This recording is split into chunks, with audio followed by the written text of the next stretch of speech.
सीधा सवाल पूछता हूं, मोदी जी के सामने कौन नेता है?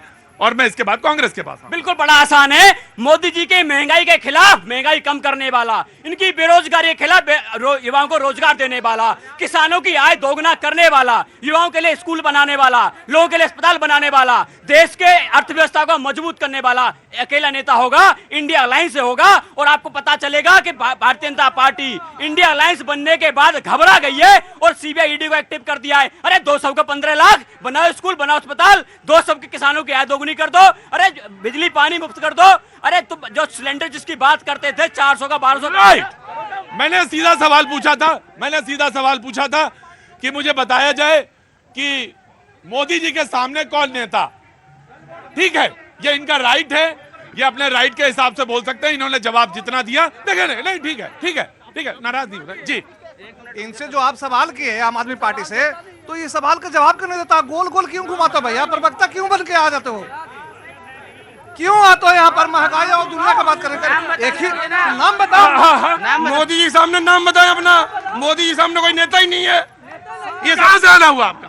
आप कहाँ से आए? भैया मैं यूपी से, डिस्ट्रिक्ट मैनपुरी से। हाँ, लग रहा था मैनपुरी से जी। Want to reply? नीरज को दे दें, तो 5 सेकंड देना है बस। 5 सेकंड के बाद में नीरज को। नीरज मुस्कुरा रहे हैं। इंडिया अलायंस में 26 पार्टी हैं, चुनाव बाद तय कर लेंगी, लेकिन भारतीय जनता पार्टी के अंदर 41 पार्टियां हैं। तो 41 पार्टी कैसे तय करेंगे प्रधानमंत्री कौन होगा? क्या मोदी जी के अलावा कोई ऐसा एक नेता है भारतीय जनता पार्टी में जो प्रधानमंत्री बन सके? हमने बता दिया अपना, बताएं भारतीय जनता पार्टी आ रहा हूं जी। क्या बताए भाई साहब, क्या बताए? मोदी जी के सामने कौन सा आपका है? आपका नेता अलायंस का कौन है? एक के नाम बता दो। वो कह रहे हैं चुनाव के बाद 28 लोग मिलकर तय कर लेंगे। अरे जो अभी नहीं हो रहा है संगठन, वो बाद में क्या होगा? जो अभी नहीं हो रहा है संगठन, वो बाद में आ रहा प्लीज, रोज नहीं बोलते जी।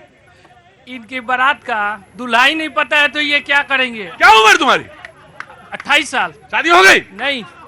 तो तुम्हें क्या पता दूल्हा क्या होता है? क्यों नहीं पता है? हमारे तो दूल्हा मोदी जी है, इनका दूल्हा कौन है? ये तो अभी लड़ेंगे कि किसे बनाना। तुम्हारे यहाँ शादी में दूल्हा कौन है? पहले पता चल जाता है। इनकी तो अभी पता ही नहीं है कि किससे बारात किसका ले जाना है। तो मोदी जी है दूल्हा? हाँ। बोले मेरी बारात का पता है दूल्हा कौन है। Congress will reply and then BJP. मैंने सवाल सीधा रखा है, चुनाव के मोड में, चुनाव के तरीके में मैं आ जाऊंगा। मैं आपको बोलना है तो बोल दीजिए, चलिए जल्दी बोलिए। Very quick. ये अजीत पवार पे बताएंगे क्या? अब इनकी पार्टी में आ गए तो ये वो ठीक हो गए, और बाहर थे तो मतलब भ्रष्टाचारी थे।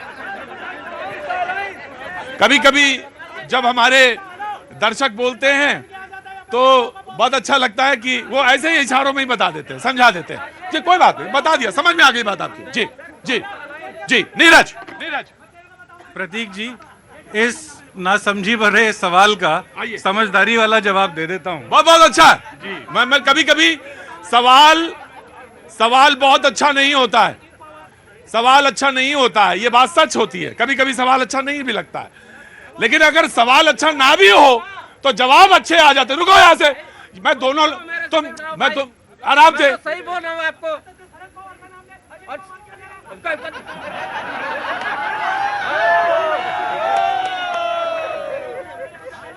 अजीत पवार शरद पवार अलग नहीं है, दोनों एक ही है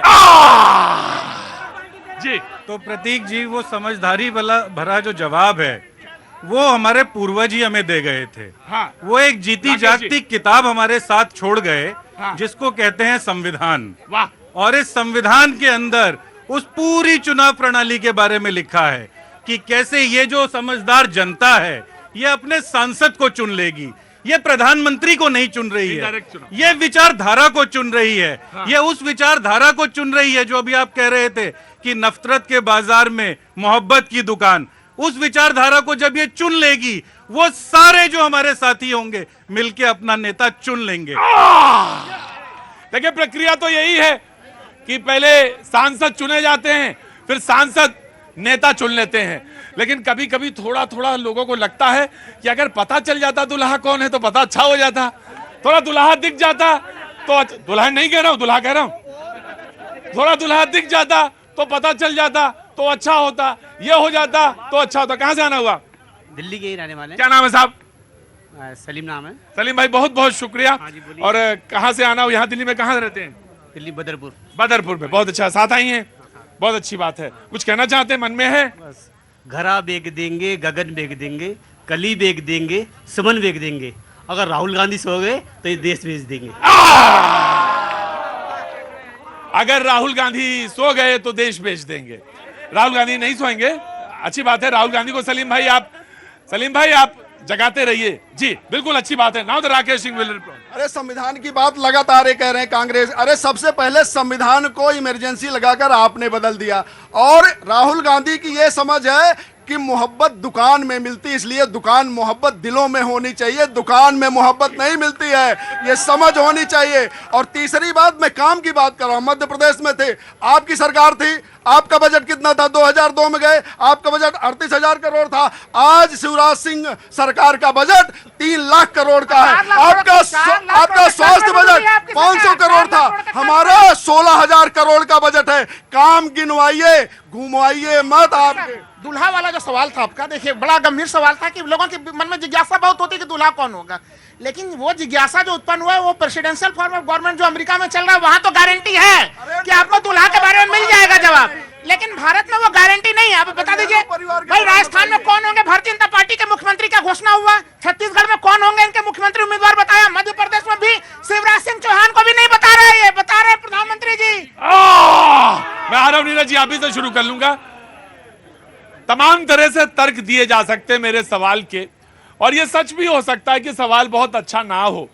और सवाल ये था कि मुझे बता दीजिए कि मोदी जी के सामने बख्श कौन होंगे। हो सकता है ये सवाल बहुत जल्दी में पूछा गया हो सकता है ये सवाल उतना तार्किक भी ना हो सकता है ये सवाल अच्छा भी ना हो, गलत भी हो। लेकिन सच तो ये है कि ये हिंदुस्तान है और इसकी मट्टी में सुगंध ये है कि बगल से जाता हुआ आदमी भी देखता है, जरा देख ले दुल्हा कैसा दिख रहा है। घोड़ी पे बैठा हुआ दुल्हा को देखने के लिए किसकी उत्सुकता नहीं होती है। और जब भगवान राम जब गए शादी करने, विवाह करने, तब भी लोगों की अरे ये कौन पुरुष आया है। तो ये तो भारत की माटी है, पता चल जाए तो बहुत अच्छा, और नहीं तो पता तो चली जाएंगे। बोले कितना, बोले रुको थोड़ी देर, हुजूर आली